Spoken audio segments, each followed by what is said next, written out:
वंदे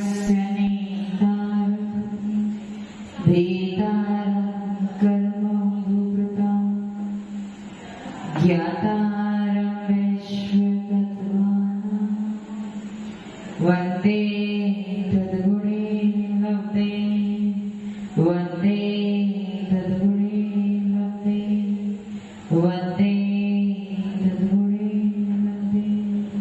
जुड़ बचपन में भगवान की देवादी देवादिनाथ भगवान की अंतिम शास्त्रपति महावीर स्वामी भगवान की परम पूज्य गुरुदेव श्री आदि सागर महावीर दिव्य सागर सन्मति सागर जी महाराज की परम पूज्य गुरुदेव श्री सुंदर सागर जी महाराज की द्वादशाम चिन्वाणी माता की बोले समस्त आचार्य संघ की।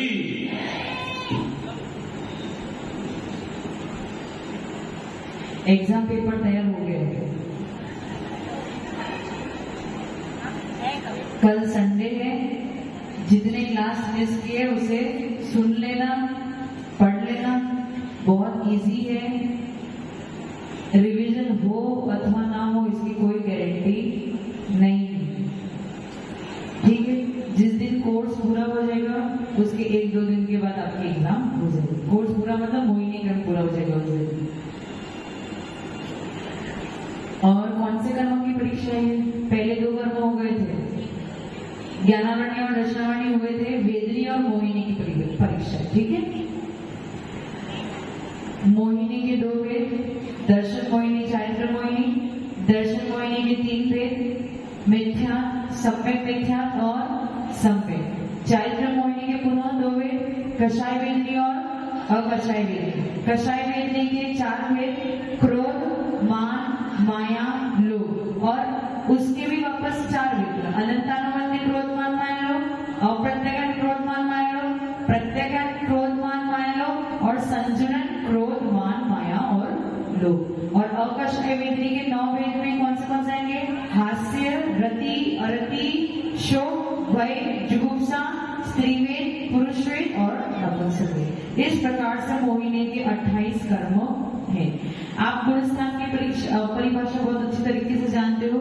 जो मोह और जीव के मोह और योग के निमित्त से जो जीव के दर्शन और चारित्र गुण में तारतम्यता होती है उसे गुणस्थान कहते हैं। देखो, मोहिनीय कर्मों के वजह से ही आपके सारे गुणस्थान निर्धारित हो रहे हैं। कैसे हो रहे हैं? पहला गुणस्थान मिथ्यात्, ओनली मिथ्यात्, मिथ्यात् प्लस अनंतानुबंधी। दूसरा गुणस्थान अनंतानुबंधी। तीसरा गुणस्थान मिश्र प्रकृति। चौथे से लेके 7वां सम्यक प्रकृति। कल उसमें एडिशन हुआ था कि अप्रत्ययन कषाय क्या करती है? अ यानी किंचित, प्रत्ययन यानी संयम। जो किंचित भी संयम को उत्पन्न ना होने दे उसे अप्रत्ययन कषाय कहते हैं। अनंतानुबंधी कौन से गुणस्थान में पाई जाती है? पहले और दूसरे गुणस्थान में अनंतानुबंधी पाई जाती है। अप्रत्ययन कहां तक पाई जाती है? पहले से चौथे गुणस्थान। लेकिन उसकी प्रधानता कहां से होगी? तीसरे चौथे में उसकी प्रधानता होगी। पहले दूसरे में प्रधानता क्यों नहीं है?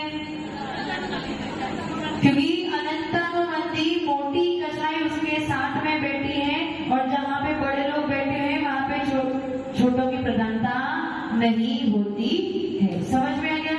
और अनंतानुबंधी का संस्कार काल कितना था?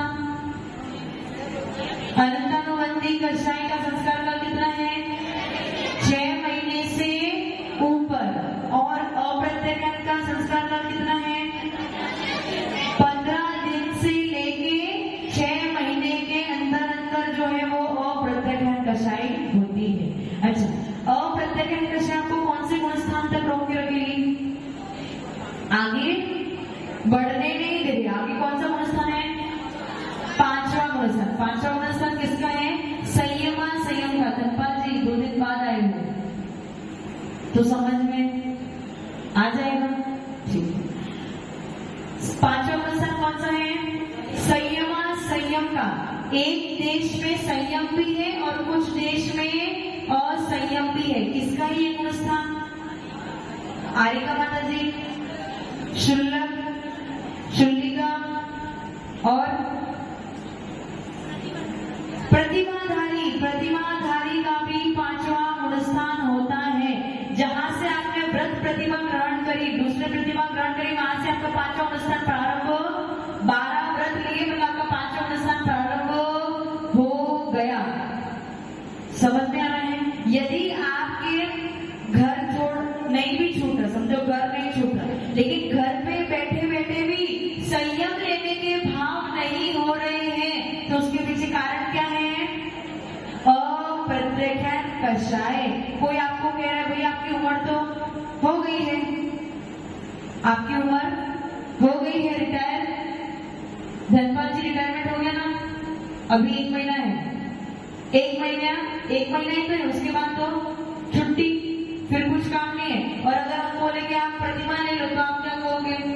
नहीं लेनी, अभी प्रतिमा का पालन नहीं हो सकता, क्योंकि खाना कौन खिलाएगा? शुद्ध भोजन चाहिए प्रतिमाधारी को। तो यशवंता जी शुद्ध भोजन चाहिए ना, छोले का भोजन कौन कराएगा? कोई है नहीं भोजन का। ये जो विकल्प है वो आपका अप्रत्याख्यान कषाय वाला विकल्प है। यदि किसी व्यक्ति को ऐसा विकल्प उठ रहा है तो घर वालों ने क्या बोलना चाहिए? घर वालों ने क्या बोलना चाहिए? शुद्ध भोजन का विकल्प, क्योंकि सबसे बड़ा तकलीफ एक ही आती है शुद्ध भोजन की। सामायिक भी व्यक्ति कर लेता है, प्रतिक्रमण भी कर लेता है, सब कुछ कर लेता है, तकलीफ कहाँ आती है? शोले के भोजन की तकलीफ आती है। तो यदि किसी व्यक्ति के मन में, जैसे धनपाल जी है, उनका 2 महीने के बाद में 1 महीने के बाद रिटायरमेंट होने वाला है, और उनके मन में ये भाव आ गए कि अब उनको प्रतिमा लेनी है, परंतु यशवंता जी को वो बोलते हैं कि प्रतिमा तो ले लो पर शोले का भोजन कराएगा कौन? तो फिर यशवंता जी को क्या बोलना चाहिए? क्या बोलना चाहिए? हम कराएंगे, आप आगे बढ़ो। उनका वो अप्रत्यख्यान कषाय का विकल्प टूट जाएगा तो उनका वो गुणस्थान कौन सा हो जाएगा? 5वां गुणस्थान हो जाएगा। और वो जो पुण्य कमा रहे हैं उसमें से कुछ पुण्य भी आपने उनको सहारा दिया, इसीलिए वो आगे बढ़ पाए। समझ में आ रहा है? ऐसा मत बोला कि हाँ शोले का भोजन मैं तो नहीं बना सकती, आपको खुद को बनाना तो बनाना और आप ही व्रत लेना, मैं कुछ नहीं कर सकती, तो अंतराय हो जाएगा। समझ में आ रहा है? यशवंता जी तैयारी कर लो, धनपाल जी के भाव बन रहे अभी से। धनपाल जी सुबह कुछ कह रहे थे ना, आज जी के प्रवचन चले थे तब कुछ कह रहे थे, मैंने आपके शब्द बहुत अच्छी तरीके से सुने थे। उन शब्दों को सुन के मुझे ऐसा लग रहा था इनके धीरे धीरे भाव बन रहे हैं, इसलिए आप अपनी तैयारी कर लेना, ठीक है? समझ में आ गया? अप्रत्यख्यान कषाय क्या कर रही है? चलो आपसे घर त्याग नहीं हो रहा है, तो एटलीस्ट प्रतिमा तो ये जितने सीनियर सिटीजन बैठे 60 के ऊपर, क्या काम है आपको?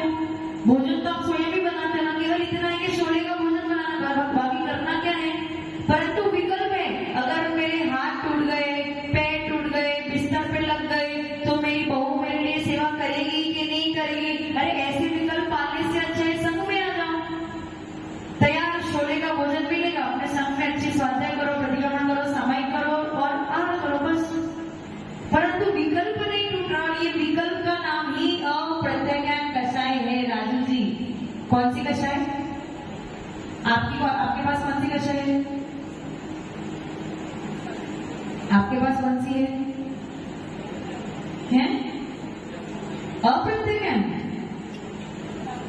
अप्रत्यख्यान कषाय अनंतानुबंधी नहीं है, अनंतानुबंधी ही बैठी है। जहां अनंतानुबंधी बैठी है वहां पे प्रत्यज्ञान संतुलन का कोई अर्थ। आप तो ऐसा बोलो मेरे पास अनंतानुबंधी बैठी है। आज से मेरा प्रश्न चेंज हो जाएगा, मैं ये नहीं पूछूंगी गुणस्थान कौन सा, मैं पूछूंगी अनंतानुबंधी कषाय है क्या आपके पास? राजू जी अनंतानुबंधी कषाय है? अभी भी है। अनंतानुबंधी कषाय का अर्थ क्या हुआ? आप कौन से गुणस्थान में हो? कौन से गुणस्थान में हो? समझ में? ये कल मैंने बताया था ना, अनंतानुबंधी मान कैसा होता है? अनंतानुबंधी मान के लिए क्या संज्ञा दी थी? शैल, चट्टान कैसी होती? कितनी भी चोट कर लो वो टस से मस भी। वैसे ही राजू जी को कितना भी समझा लो, सुबह शाम को टस से मस होने वाले हैं। किसके प्रति राग बैठा है? किसके प्रति? अन्य मत के प्रति, अन्य संप्रदाय के प्रति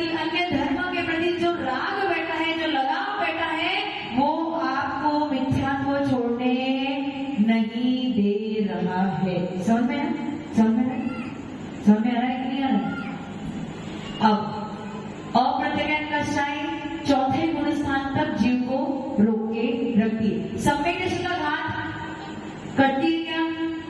सम्यक दृष्टि का घात करती है अप्रत्ययन कषाय?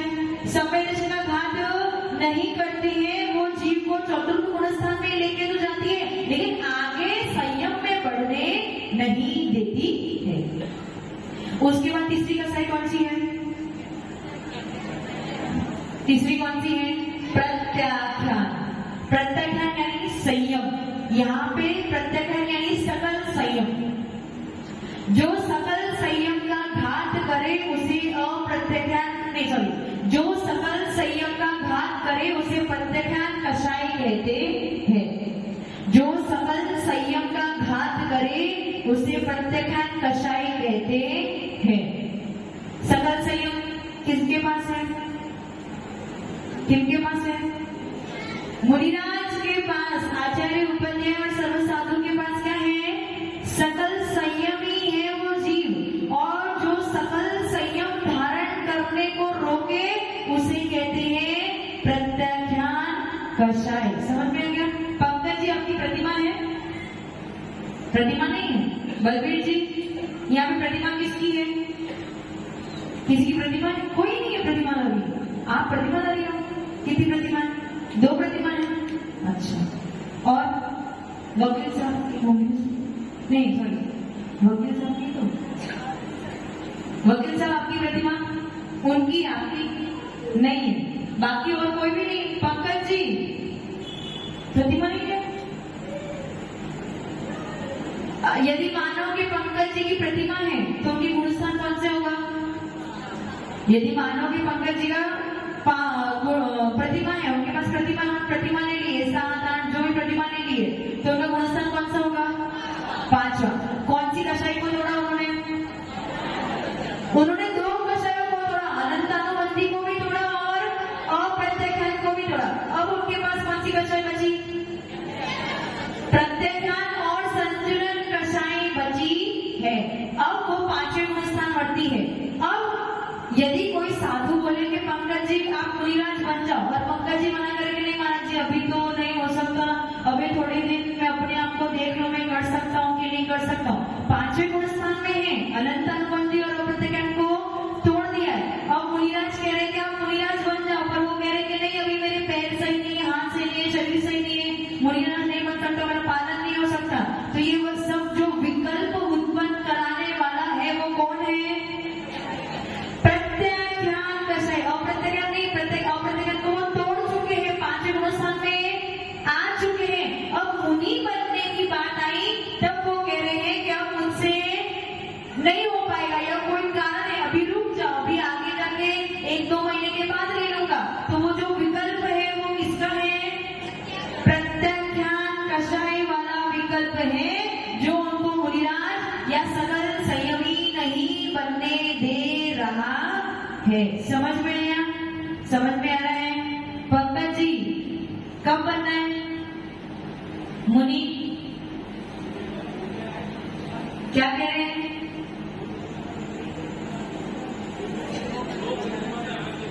दो प्रतिमा। अब तो सीधी छलांग मारनी है। क्यों लाइन में जाना जरूरी है? सब मतलब पहले से 1 से 4 आओ, फिर 4 से 5 जाओ, फिर 5 से 6, ऐसा कोई जरूरी नहीं है। जीव पहले से सीधा 7वें में भी बड़ी छलांग मारो, छोटी छलांग गौतम गंधर ने भी सीधा पहले गुण स्थान से 7वें गुण स्थान को ग्रहण किया था। इसलिए जरूरी नहीं कि लाइन से चलो। समझ में आ गया? आपके सारे काम पूरे। बस एक विकल्प है, वो भी टूट जाएगा तो सबकी छुट्टी। विजेता जी ने बोल दिया कि जा सकते हैं, है ना? मना तो नहीं करोगी? समझ में आ गया? तो जो आपको सकल संयम धारण करने से रोक रहा है वो कौन सी कषाय है? प्रत्याख्यान कषाय। इतना क्लियर हो गया? अब जो कल मैंने 4 संख्या बताई थी ना, अनंतानुबंधी क्रोध में कौन सी संख्या है? शिला की रेखा। अप्रत्याख्यान क्रोध में पृथ्वी की रेखा। उसके बाद प्रत्याख्यान क्रोध में लिखो धूलि की रेखा। धूली, धूली, मिट्टी, धूली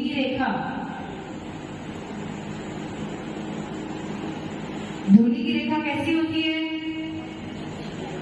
धूली की रेखा कैसी होती? थोड़ी सी हवा आई कि रेखा ज्यादा मेहनत नहीं करनी। अनंतानुबंधी क्रोध में चट्टान पे जो रेखा बनाई थी उसको मिटाते मिटाते बाल सफेद हो जाएंगे, लेकिन मिटेगी नहीं। पृथ्वी की रेखा चट्टान की रेखा की जैसी नहीं थी, लेकिन उसको मिटाने में थोड़ी मेहनत लगेगी। धूली की रेखा और भी सरल है, थोड़ी सी हवा का झोंका आया कि वो रेखा मिट जाएगी। उसका मतलब क्या हो रहा है? अनंतानुबंधी क्रोध कैसा है? बहुत कठोर है। उससे नरम क्या है? अप्रत्याख्यान क्रोध। और उससे भी नरम क्या है? प्रत्याख्यान क्रोध। अप्रत्याख्यान अनंतानुबंधी मान के लिए क्या था? शेर। शेर यानी चट्टान। चट्टान कैसा होता है? बहुत कठोर होता है। उसके बाद अप्रत्याख्यान मान में क्या लिखा था? अस्थि, हड्डी। हड्डी भी कठोर होती है, लेकिन इतनी कठोर नहीं होती। उसके बाद प्रत्याख्यान मान के लिए लिखो दारू अथवा कास्ट। कास्ट यानी दारू, लकड़ी को दारू कहते हैं। ये वाला दारू नहीं, लकड़ी वाला दारू। दारू अथवा कास्ट। हड्डी से भी नरम क्या होती है? लकड़ी। एक बार हाथ से भी आप उसे तोड़ सकते, एक ही मार पे उसे तोड़ सकते हो। ये हो गया आपका क्या बोलते हैं? प्रत्याख्यान मान। अब अनंतानुबंधी माया के लिए क्या लिखवाया था? बांस की जड़ जो बहुत टेढ़ी मेढ़ी होती है। उसके बाद अप्रत्याख्यान माया के लिए मेढ़े के सिंह। अब लिखो प्रत्याख्यान माया के लिए गौमूत्र। गौमूत्र। गौमूत्र। गौमूत्र समझ में नहीं आता? गाय जिस प्रकार से मूत्र करते हैं उसे गौमूत्र कहते हैं। वो टेढ़ा मेढ़ा करती ना, पर इतना टेढ़ा मेढ़ा नहीं करती। जैसे मेढ़े के सिंग होते हैं उतना टेढ़ा मेढ़ा नहीं करती, इसलिए गौमूत्र जैसी टेढ़ी मेढ़ी होती है, वैसी प्रत्याख्यान माया भी टेढ़ी मेढ़ी होती है। उतनी ज्यादा मतलब 5वें गुण स्थान वर्ती जीव भी छल कपट कर सकता है, लेकिन इतना छल कपट नहीं करता जितना पहले गुण स्थान वर्ती जीव करता है। आपको कंपैरिजन समझ में आ रहा है ना? अल्प बहुत तो समझ में आ रहा है ना? कंपैरिजन कर रहे हैं कि वो कैसा था? बांस की जड़ के समान टेढ़ा था। दूसरा कैसा था? मेढ़े के सिंग के समान थोड़ा सा टेढ़ा था। और उससे भी कम टेढ़ा कौन है? जिसके पास प्रत्याख्यान कषाय है, अर्थात 5वें गुणस्थान वर्ती जीव। प्रत्याख्यान कषाय वाला जीव टेढ़ा तो है, लेकिन बहुत ज्यादा टेढ़ा नहीं है। थोड़ा टेढ़ापन करेगा, उसके बाद उसको कोई समझेगा तो सीधा भी हो जाएगा। अमित जी समझ में आ रहा है? संतुलन, अरे संतुलन नहीं, सॉरी, अनंतानुबंधी लोभ। अनंतानुबंधी लोभ में क्या था? कृमिराग यानी रेशम का कीड़ा। उसका जो कलर निकलता है वो कभी धोने में भी छूटने वाला नहीं है। तो जिसके अंतरंग में या जिसके दिमाग पे वो जो बोलते ना प्रेम का भूत सवार हो गया है, कौन सा भूत सवार हो गया है?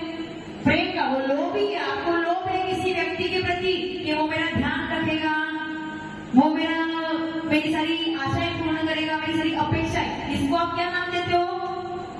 प्रेम का नाम देते हो। प्रेम नहीं है वो। प्रेम तो निस्वार्थ होता है, परंतु आपका प्रेम कैसा है? वो मेरा ध्यान रखेगा, मेरी हर बात सुनेगा, मेरी अपेक्षाएं पूर्ण करेगा, ऐसा कहते हैं ना? तो ये क्या वो लड़के लड़कियों के लिए क्या बोलते हैं? भूत सवार होगा। कौन सा भूत? प्रेम का भूत। उसके बाद माता पिता मना करे तो भी सुनाए, तो वो कौन सा लोभ है? प्रेम नहीं है, वो लोभ है। वो कौन सा लोभ है?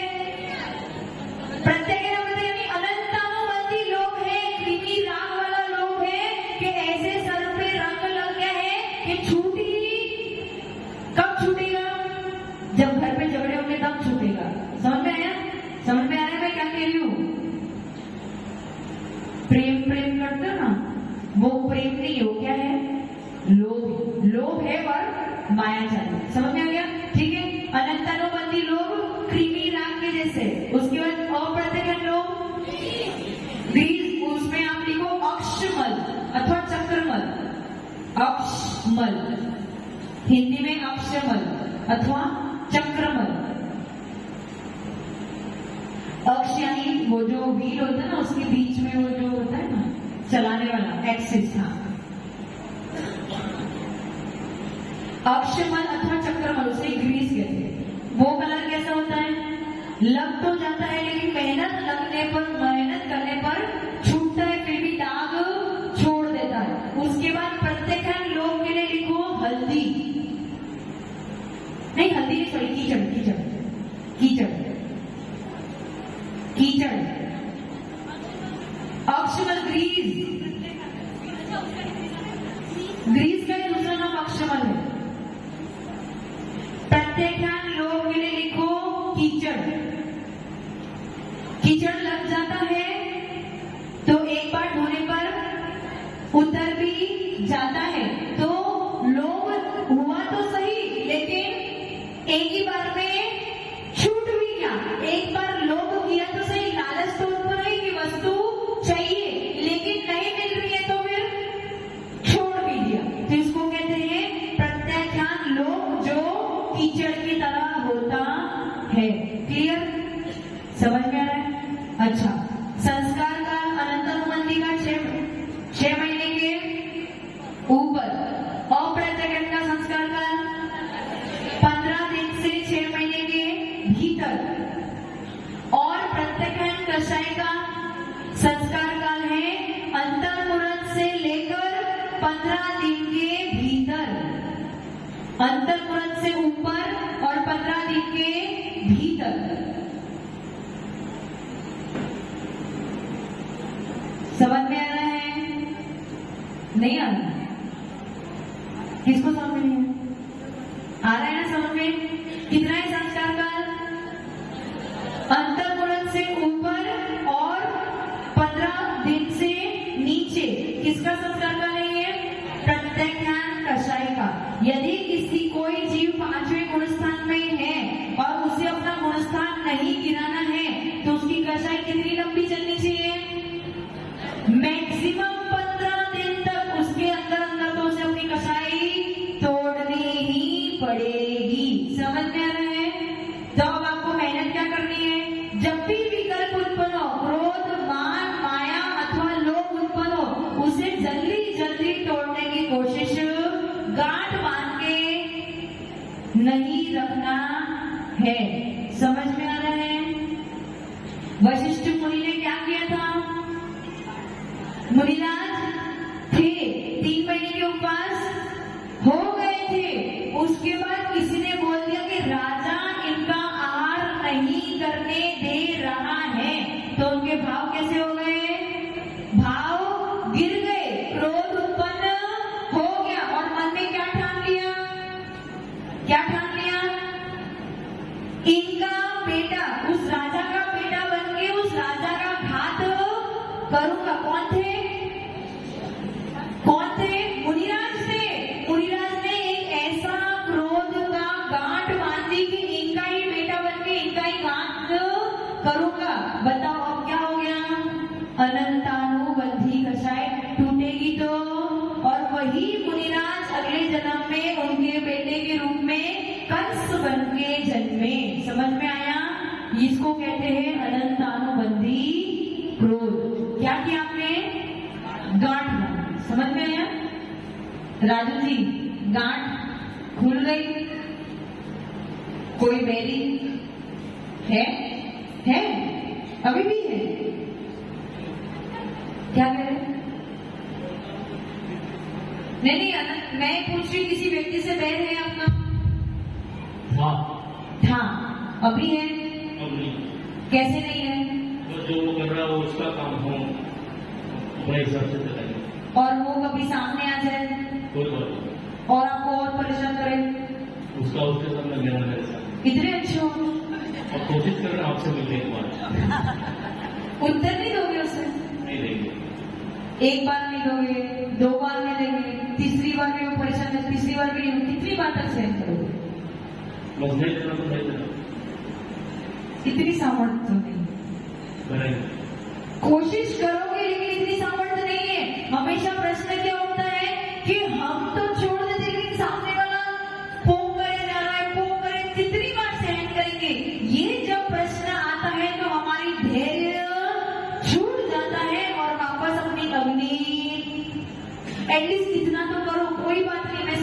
सकती हूँ कि इतना आसान नहीं है अपनी कषायों को तोड़ना। एटलीस्ट पहली बार तो माफ करो उसे, दूसरी बार ना कर सको, पहली बार ऐसे करते करते ही आपका अभ्यास होने लगेगा और धीरे धीरे आप सबको क्षमा करना प्रारंभ कर दोगे। आपका धैर्य बढ़ने लगेगा। पेशेंस, जो पेशेंस होते ना, पेशेंट नहीं, पेशेंस, जो धैर्य रखना पड़ेगा, क्योंकि हर वस्तु का फल तुरंत। और तकलीफ क्या है, कर्म हमें दिखते नहीं है, इसलिए हमें समझ में नहीं आ रहा है हमारे पास कितने कर्म आ रहे हैं, कितने जा रहे हैं। अगर हम ऐसा करेंगे तो कितने कर्म आएंगे, कितने जाएंगे। वो सामने वाला बुरा कर रहा है तो उसके पास कितने कर्म आ रहे हैं, कितने जा रहे हैं, इसका हमें दिखता नहीं है। इसलिए इन बातों पे आपको भरोसा नहीं होता है और आपका धैर्य टूट जाता है और आप कहते हैं जब वो मुझे परेशान करेगा तो मैं किसे, समझ में आया? तो इसलिए धीरे धीरे कोशिश करो, आपकी कषाय टूटेगी। पहले तो मुझे ये बताओ, क्या आप अपनी दिनचर्या में कषायों को पकड़ने की कोशिश करते हो? लवीश जी, आज दिन में क्रोध आया? नहीं आया? क्या बात है। मान कषाय नहीं? माया कब करी माया? अच्छा, और लोग किया? कहां पे लोग किया? किसने? पूरी जी कुछ मत बोलोगे। लोग काम किया? माया चली कहां करी? बिजनेस पे, जॉब पे क्या? शॉप पे आपने माया चली गई। शॉप पे आप गए क्यों? धन कमाने, धन के लोगों के पीछे माया चली, लोगों ने किया, माया चली भी गई। और कहीं ना कहीं क्रोध और मान भी, ऐसा नहीं हो सकता कि पूरा दिन निकल गया और लवी जी को क्रोध भी ना आया और मान, बस इतना है वो सूक्ष्म रूप में आया, स्थूल रूप में नहीं आया, तो आपको इतना पता नहीं चला। लेकिन क्रोध तो, आज क्या बना था शाम को भोजन में? कुछ अच्छा बना था? ठीक ठाक? लौकी की सब्जी? भैया माइक चालू कर दो। ओ भैया जी,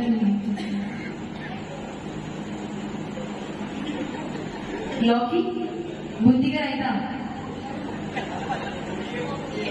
ओके,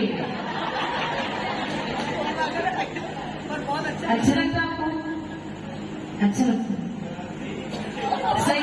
तो कहीं ना कहीं थोड़ा सा तो क्रोध, वो अलग बात है कि आया तो होगा फाइनल। अगर पोखिया बना आपका फेवरेट, मतलब अच्छा लगता है राजस्थानी लोगों को, फिर भी मम्मी ने अच्छे से बनाया नहीं तो गुस्सा तो थोड़ा सा तो बोला नहीं होगा, कुछ किया नहीं होगा, लेकिन फिर भी ऐसा नहीं हो सकता कि पूरा दिन गुजर गया क्रोध ना आया। ऐसा समझ में आ रहा है? ये अलग बात है कि आप पकड़ नहीं सकते स्थूल बात को। आपने किसी को चाटा मार दिया तो आपको समझ में आ गया गुस्सा है, लेकिन किसी को चाटा नहीं मारा, किसी को कुछ बोला भी नहीं, काई से किया भी नहीं, लेकिन कहीं ना कहीं आपके मन में तो क्रोध आ ही गया होगा। जैसे मैंने कल उदाहरण दिया था ना उस भाभी का, जिसको सुकुमार मुनिराज के पूर्व भाव में उन्होंने क्या किया था, लात मारी थी। भाभी कुछ बोल भी, कुछ कर भी नहीं पाई, लेकिन मन में उसे क्रोध आ गया था। दिनेश जी, क्रोध पूरे दिन में नहीं आया? बिल्कुल भी नहीं। ऐसा हो सकता है क्या? है? गिरता ही नहीं हूं, गुस्सा करता ही नहीं, किसी से चिढ़ता ही नहीं। कोई गाली गलौज कर दे तो सुन लोगे, कोई थप्पड़ मार दे तो कब कर जाऊंगा। वो आज परिस्थिति अनुकूल थी, इसलिए आपको क्रोध बाहर से नहीं आया, लेकिन अंदर में कहीं ना कहीं क्रोध तो, अरे मैं मान ही नहीं सकती। जैसे गर्मी के दिन चल रहे, मानो गर्मी के दिन चल रहे, खूब पसीना आ रहा है, पसीना टपक रहा है, बताओ क्रोध आएगा कि नहीं आएगा? किसी को बोल नहीं सकते, लेकिन मन में एक बार आया। अच्छा बनाया था आज साधना के दिन भोजन? क्या बनाया?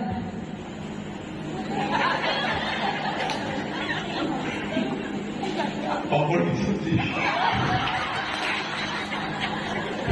अच्छी लगती? आपको अच्छी लगती? उन्होंने टेस्टी बनाई थी?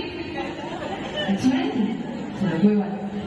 तो गुस्सा नहीं होने का कारण नहीं था, लेकिन फिर भी हम नहीं मान सकते कि आपको पूरा दिन भर गुजर गया और आपको गुस्सा ना आया हो, मान ना आई हो, लोभ ना हुआ हो, माया ना हो, ऐसा बिल्कुल भी नहीं हो सकता है, क्योंकि आपके जीवन का जितना समय आज तक बीत गया है, एक भी समय बिना कषाय के नहीं बीता है। और जितनी जितनी कषाय करोगे उतना उतना कर्मों का स्थिति कम होगी, कर्मों की स्थिति कम होगी, बढ़ती जाएगी और कर्मों का अनुभव भी बढ़ता जाएगा। स्थिति यानी क्या होता है? स्थिति यानी कितने समय तक कर्म अपना फल देगी उसे स्थिति कहते हैं, और अनुभव यानी कितने जोर से अपना फल देगा उसे अनुभाग कहते हैं। इसको डिसाइड कौन करेगा? कौन डिसाइड करेगा? कर्मों की स्थिति और अनुभव को कौन डिसाइड करेगा? कषाय। जैसी कषाय करोगे वैसे कर्मों की स्थिति बदलेगी, जैसी कषाय करोगे वैसे ही कर्मों का अनुभव बदलेगा। फिर रोते रहना कि मैं तो गरीब रह गया और वो धनवान, फिर उसे ज्यादा अनुभव मिला। आपको समझ में आ रहा है? समझ में आएगा ना? चलो, प्रत्येक कषाय पूरी हो गई। प्रत्येक कषाय आपको कौन से गुणस्थान तक रोक के रखेगी? 5वें गुणस्थान तक। और प्रत्येक कषाय आपको 4थे गुणस्थान तक रोक के रखेगी। अनंतानुमति आपको 2रे गुणस्थान तक रोक के रखेगी। और प्रत्येक कषाय आपको 5वें गुणस्थान तक रोक के रखेगी। प्रत्येक कषाय आपका पूर्ण हुआ। आज की क्लास भी आपकी पूर्ण हुई। कल आपकी क्लास नहीं है, लेकिन आपको आना है, क्योंकि कल क्या है? संडे है। इसलिए एक बार सरस्वती माता के चरणों में वंदन करेंगे, नमन करेंगे। ओम प्रेम वाग्वादिनी द्वादशाकिनी हर्षगामिनी वीरवादिनी शुद्धात्मिका सारिवताय सरस्वतीभ्यो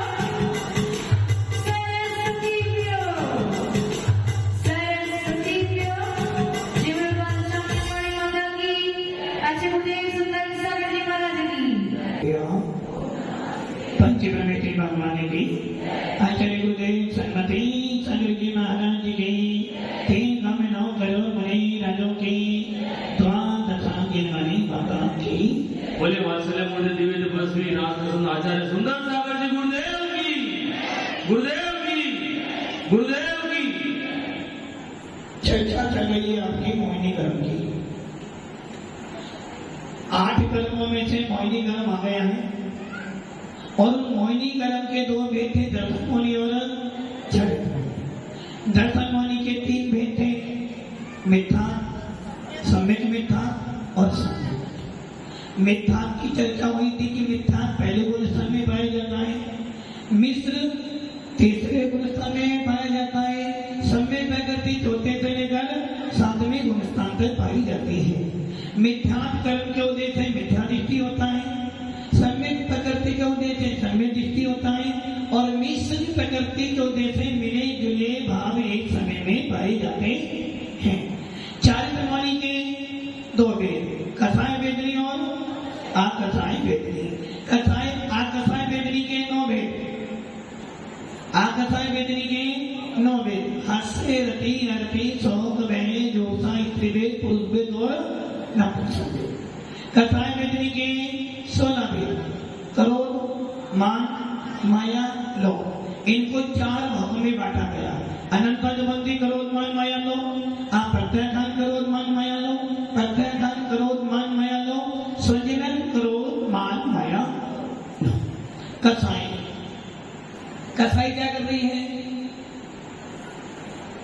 कषाय क्या कर रही है? आपके राग देव को उत्पन्न कर रही है। कसाई किसे कहते हैं? जो आत्मा को कसे, जो आत्मा को दुख दे, जो आत्मा को संसार में घुमाए, उसे कसाई कहते हैं। जो जीव का कर्मों से संबंध कराती है उसे कसाई कहते हैं। अथवा कर्ष धातु, जो व्याकरण जानते हो, कर्ष धातु का होता है जोतना, और वो क्या कर रही है? जो जीव के खेत को जोते, अथवा जो जीव के पुण्य पाप रूपी धान को उत्पन्न करने के लिए या सुख दुख रूपी धान को उत्पन्न करने के लिए जीव के खेत को जोतती है, उसे कसाई कहते हैं। कस प्लस आए, कस मैंने कसना, आए मैंने ला, कस मैंने संसार, आए मैंने ला। जो जीव को संसार का लाभ कराती है उसे कसाई कहते हैं। अब ये बताओ, कसाई करना अच्छा या बुरा है? कसाई करना अच्छा या बुरा? कसाई करना अच्छा या बुरा? बुरा ही है ना। कोई भी कसाई अच्छी तो, क्योंकि कसाई क्या कर रही है? आत्मा को कसती है, दुख देती है, संसार का लाभ कराती है। और यहाँ कसाई की चार भेद की है, अनंतानुबंधी, प्रत्याखान और संजना। और इनके क्रोध, मान, माया, लोभ कितने हो गए? 16। इन चारों कसाई में से सबसे अच्छी कसाई कौन सी है, इसके बारे में आपको 5 मिनट के बाद बोलना है। पहली कसाई कौन सी थी? अनंतानुबंधी कसाई क्या कर रही थी? जिस कसाई के उदय में जीव को सम्यक दर्शन की प्राप्ति, ये पापड़ अच्छा था ना, पापड़ अच्छा, पापड़ की सब्जी अच्छी थी। अच्छा, पापड़ अच्छा था, ऐसे सब्जी बढ़िया थी। अच्छा, खाने वाला बढ़िया था, बनाने वाला बढ़िया था? क्या करें? आपने बोला पापड़ अच्छा था तो सब्जी अच्छी। जरूरी नहीं है कि पापड़ अच्छा तो सब्जी अच्छी बने, हो सकता है पापड़ तो अच्छा था किंतु सब्जी बनाने वाले ने नमक के स्थान पर तुम्हें शक्कर ही याद आएगी, शक्कर डाल दी तो पापड़ की सब्जी एकदम खराब। अब ये बताओ, खाने वाला बढ़िया था या बनाने वाला बढ़िया था? खाने वाला बढ़िया नहीं था। अब आपके पास 4 चीजें होंगे, पापड़, सब्जी, बनाने वाला, खाने वाला। इन चारों में से सबसे अच्छा कौन था?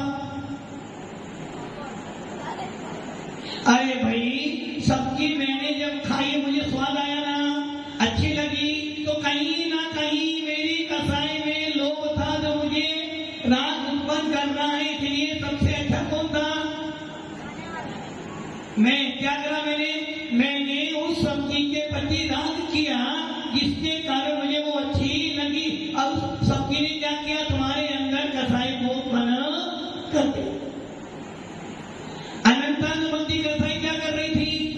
अनंतानुबंधी कसाई आपको सम्यक दर्शन उत्पन्न करने नहीं दे रही थी। और यही कारण था कि अनंतानुबंधी कसाई को देखा था पहले गुलिस्तान में और दूसरे गुलिस्तान में। जब दूसरे गुलिस्तान में होते था तब मेरे पास मिथ्या नहीं था। दूसरे गुलिस्तान में अनंतानुबंधी का उदय आने पर मेरे परिणाम कैसे थे? मिथ्यात्व वाले परिणाम नहीं थे, किंतु मिश्र वाले परिणाम भी नहीं थे, सम्यक वाले परिणाम भी। किंतु क्या कह रहे थे? सम्यक दर्शन से गिर कर आया है। इसलिए पहले दूसरे गुलिस्तान में अनंतानुबंधी कसाई थी और पहले गुलिस्तान में अनंतानुबंधी कसाई भी थी, प्लस मिथ्यात्व भी था, जिसके कारण मेरे को सम्यक दर्शन उत्पन्न नहीं हो रहा था। ये कसाई क्या कर रही है? आपके सम्यक दर्शन को भी उत्पन्न करने नहीं दे रही और आपको देश संयम धारण करने नहीं दे रही, आपको मुनिराज बनने। कौन सी कसाई? कौन सी कसाई? दूसरी कसाई आप प्रत्याखान, नहीं प्रत्याखान वाली संयम। जिस कसाई के उदय में पंकज जी परिणाम नहीं, पहले प्रतिमाधारी बनूंगा तो समझ लेना, यदि प्रतिमाधारी बनूंगा तो अभी आपके परिणाम कहां जा रहे हैं? नीचे। आप प्रत्याख्यान कथाएं क्या कर रही है? आपको संयम धारण नहीं करने दे रही है, आपको अनुव्रत धारण करने नहीं दे रही, आपको 2 प्रतिमा 5 प्रतिमा 7 प्रतिमा अर्थात आपको श्रावक बनने नहीं दे रही है। वो कौन सी कथाएं है? आप प्रत्याख्यान कथाएं। प्रत्याख्यान कथाएं जिसकी चर्चा सुन रहे थे। प्रत्याख्यान मैंने संयम, इसका अर्थ क्या हो गया? महाराज जी भावना तो बहुत बातें की, मुनि बने मुनि बने मुनि बने, किंतु ना जाने कोई ना कोई आए। कौन आया इनकी? लोहा मंडी आड़े कौन आ रहा है? लोग नहीं आ रहा, आड़े कौन आ रहा है? महाराज जी मैं तो अभी तैयार हूं, वो सामने वाला हम कर दे। कौन? अच्छा, आपको मुनिराज बनने में किसकी हक चाहिए?